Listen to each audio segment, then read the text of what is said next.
Okay, this is test review, chapter 1, um, sections 1.1 all the way to 1.5.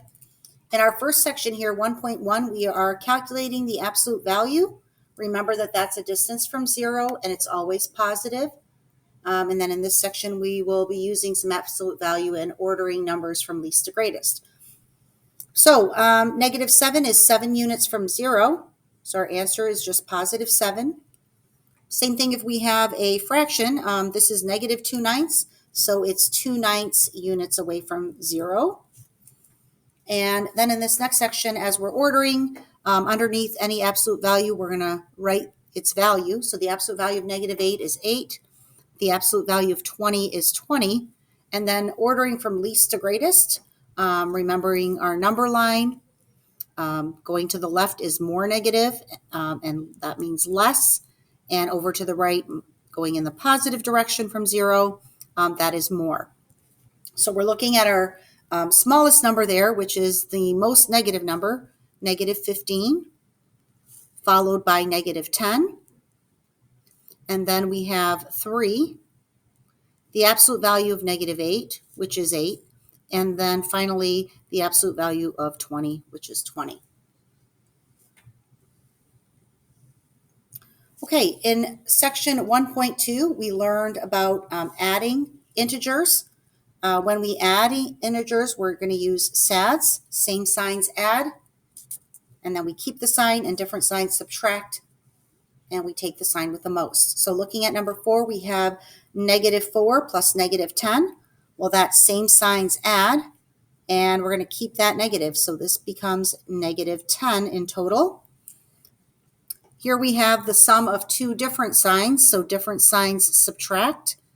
7 minus 5 is 2, and we have more positive, so my answer is positive 2. And then we have a word problem. The table shows 4 account transactions. Find the account balance after the transactions when the account started with a balance of $100. So we're starting with $100. Here we have deposits, which are sums.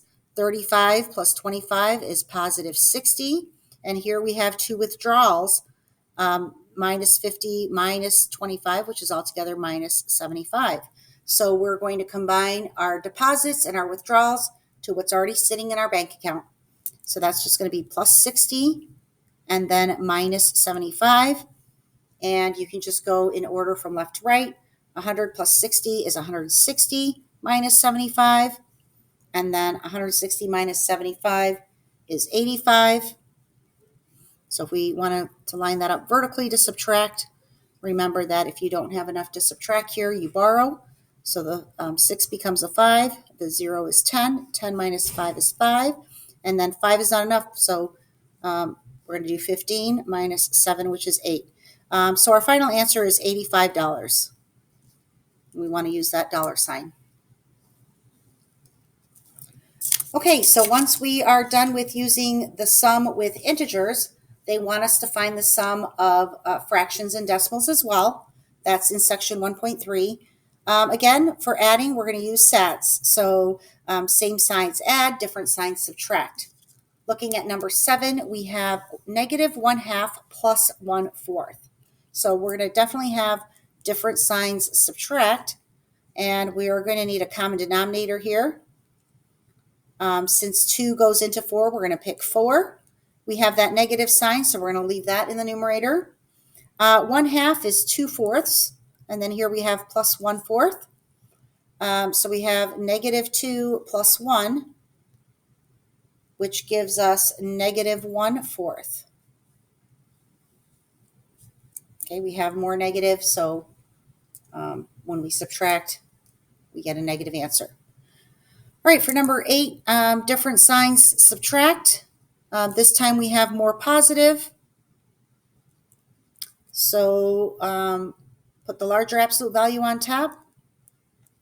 And lining up our decimal point, we have 5 minus 4 is 1, and 6 minus 4 is 2. And then we had more positive, so that's just positive 2.1. Okay, and that was everything with adding. The next few sections had to do with subtracting. So when we are finding the difference of numbers, we have two steps. Our first step is to change it to addition, keep change opposite or adding the opposite. We called that kachap. And then once we have an addition problem, we're still using SADS. And our third step is to always make sure to check your answer. So for number 9, these questions are going to be worth 2 points on the quiz because for 1 point, I want you to rewrite the problem. So kachap here, keep change opposite. This changes to 10 plus 7, and then your answer 17. So I'll be looking for this step, your kachap and then SADS. All right, number 10, we have -4 plus, and then the 3 becomes -3. So same signs, add, and we're going to keep that negative. So here we have -7. Okay, we're basically going to do the same thing here in section 1.5, only now we have, instead of integers, we have fractions and decimals and mixed numbers. So we have find the difference of the following. We have 1 3/4 minus 1/4. Well, you're already subtracting less than what you have. So this one is just a straight up subtraction problem. But if you were to rewrite it, you'd still have plus -1/4, which different signs subtract. So it doesn't hurt if you use kachap there as well. So we're going to line up vertically because we have a mixed number. And then we start with the fractional part. 3/4 minus 1/4 is 2/4. And 1 minus nothing is 1. And we had more positive. So that looks good, except for we need to simplify here. 2 and 4 can both be divided by 2, so we end up with 1 1/2. Okay, find the difference here is -3.84. Adding the opposite here becomes plus 2.12. Different signs subtract. We have a negative number plus a positive number, and we have more negative. So we're going to put the larger absolute value on top. 3.84 minus the 2.12. Lining up that decimal when we subtract.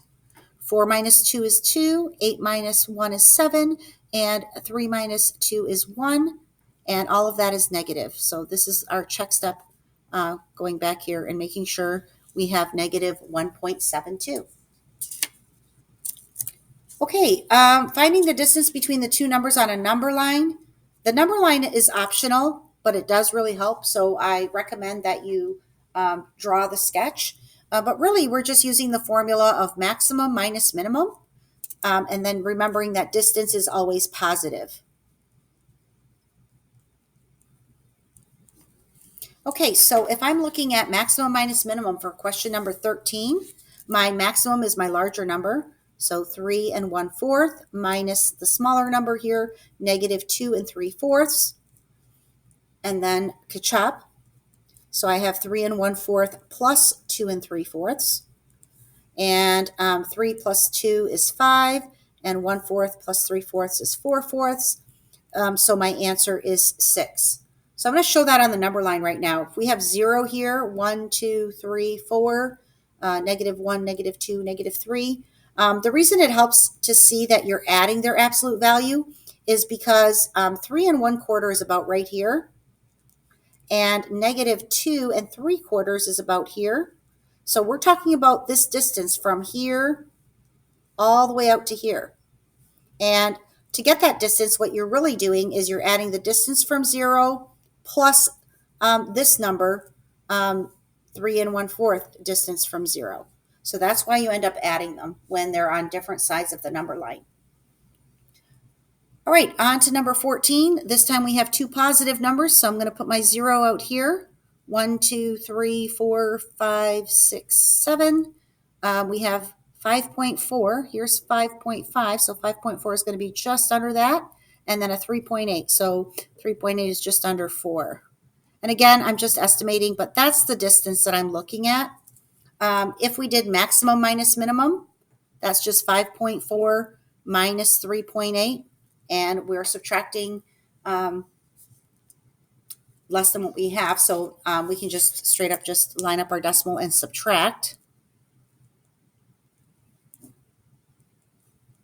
Okay, 4 does not minus 8, but if we change that 5 to a 4 and borrow, then we have 14 minus the 8, and 14 minus 8 is 6, and 4 minus 3 is 1. So we have 1.6, knowing that our answer is positive because it's distance. And that makes sense because it's just how far apart are they? You're taking their distance. Okay, then we have a word problem. A pitcher contains 14 cups of iced tea. You drink 1.5 cups of tea in the morning and 1.5 cups of tea in the evening. How much tea will you have left after 3 days? So let's see how much we consume per day. Well, that's going to be your 1.5 in the morning plus your 1.5 in the evening. That works out to 3. And then we want to know how much we have left after 3 days. So we need to know what we're consuming in 3 days. So this is per day. So for 3 days, we're going to triple that. 3 plus 3 plus 3, which is 9. And we were told that we had 14 in our pitcher. So 14 minus 9 will give us what we have left, not what we drank. So 14 minus 9 is 5. So we have 5 cups of tea left.